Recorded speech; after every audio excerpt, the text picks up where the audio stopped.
was 3 years old, I figured out that my mom was an alcoholic. She would always hide a bottle of red wine under the kitchen cabinet sink, and she would sit behind it, hiding away from her family, and drink it in silence.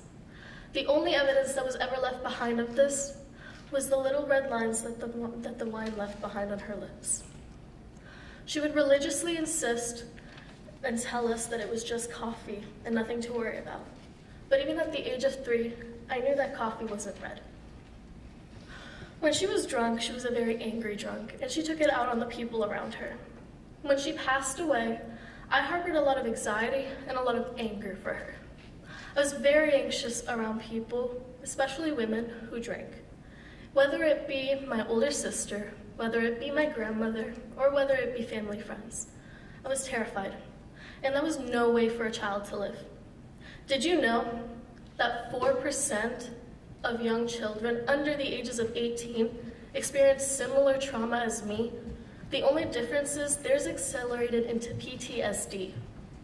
I didn't want to be a statistic, and to prevent becoming a part of that statistic, I decided that this was no way to live. I should not have to live in fear. I wanted nothing more than to bring my mother back and ask her why she said the things she said and why she did the things she did.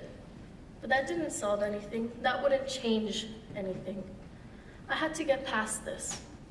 And that's way easier said than it is done, because my friends were too young to understand what I was going through. I never had a therapist to help me.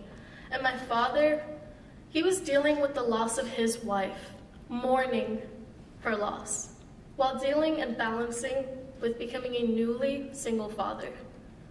I realized that I must get through this by myself, and I did.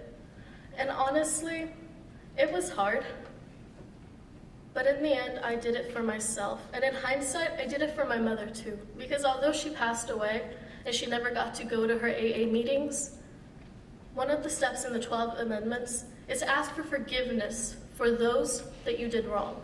And although she never got to ask me for my forgiveness, I want her to know from this moment on, I forgive you. Thank you.